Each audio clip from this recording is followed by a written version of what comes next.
Hello everyone, my name is Anupada. So today I'm going to discuss about unit number 4, input output organization, lecture number 23.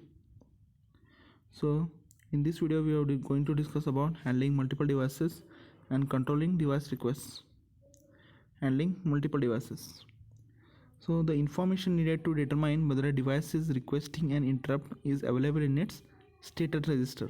So status register will indicate whether the device is requesting an interrupt or not. When device raises an interrupt request, it sets to 1. One of the bits in its status register which is called as IRQ bit.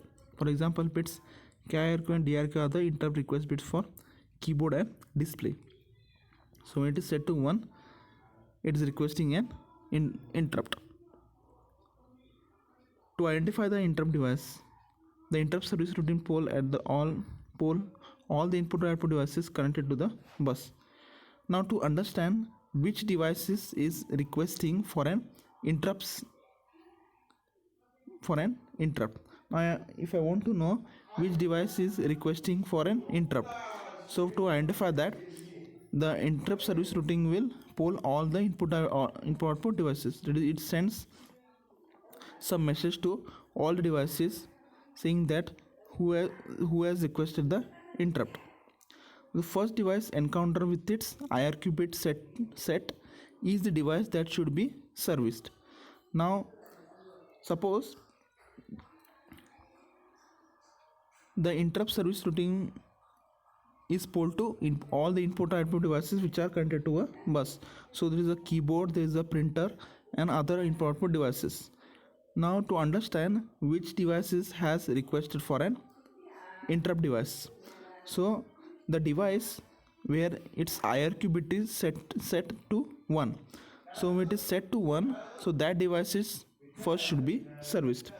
So if keyboard is the first device that is encountered with its IRQ bit set, then that device should be serviced. So an appropriate subroutine is called to provide the requested device.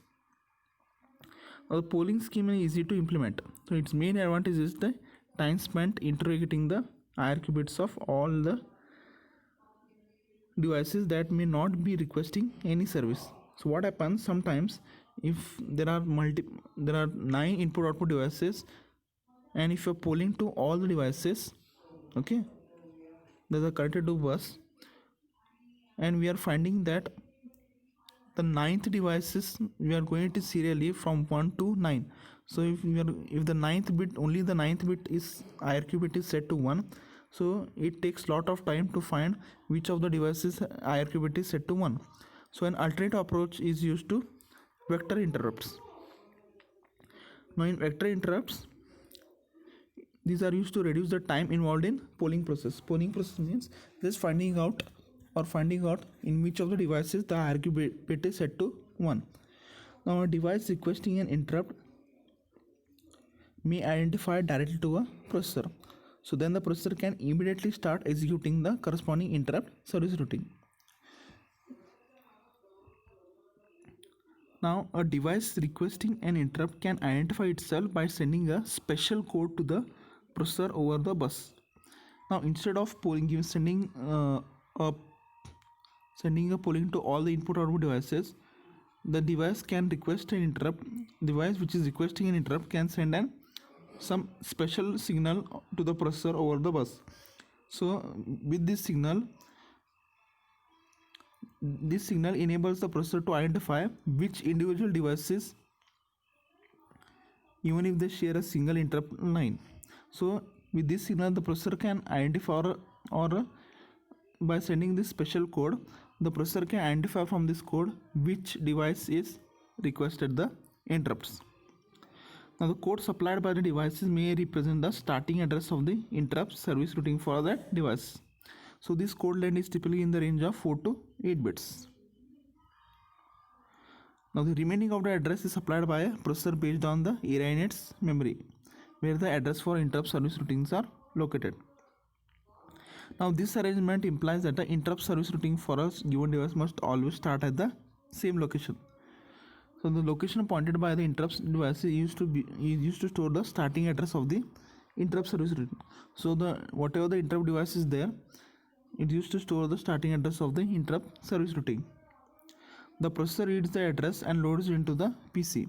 Now this address is called as a interrupt vector. Now the interrupt vector may also include a new value for the process status register. Next we'll go for what is interrupt nesting. Now the input output devices should be organized in a priority structure. That is, an interrupt request from a high priority device should be accepted while the processor is servicing request from a low priority device. So always the high preference should be given to high priority device. Multiple level priority scheme means that during execution of interrupt service routine, so the request will be accepted from some devices depending on the device priority. So some device will be given some priority. So the device with highest priority will be first accepted for interrupt request. To implement this scheme, we can assign a priority level to the processor that can be changed under program control. So the priority level of the processor is the priority of the program that is currently being executed. The processor accepts interrupts only from devices that have priority higher than its own. So only if a priority of a processor is 1, it will accept interrupt from only those devices whose priority are higher than its own. So at the same time, the execution of interrupt service routine for some devices started. The priority of the processor is raised to that of devices. Now the processor priority is usually encoded in a few bits of a process status 1. So it can be changed by program instruction that is written into the PS. These are called as privileged instructions. So it can be executed only while the processor is running in the supervisor mode. Now if the processor is in the supervisor mode, only when executing operating system routines, so it switches to user mode before beginning to execute application programs. So as you can see here, there is a multiple priority scheme can be implemented by using a separate interrupt request and interrupt acknowledge lines for each device as shown in the figure. So as you can see here, for device 1, device 2, for each of the device, multiple priority schemes are used, okay, by using a separate interrupt request and interrupt acknowledge lines for each of this device. So each device will send one interrupt request and receives an interrupt acknowledgement. Now each of the interrupt request line is assigned a different priority level, okay. So INTR1, INTR1, these are the different priority levels are given to this request lines. Interrupt requests received over the lines are sent to a priority arbitraging circuit in the processor. So what it does is the priority arbitraging circuit will determine which device should be given first priority based on the interrupt request lines. That is based on the priority which device should be serviced first. So a request is accepted only if it has a higher priority level than the currently assigned to the processor. So the processor priority is 1 and the device priority is 2. So device 2 has a higher priority than processor itself. So processor gives priority to the device 1. Now we'll go to what is simultaneous request. So if 2 or more requests comes at the same time. Now consider the problem of simultaneous arrivals of interrupt requests from 2 or more devices.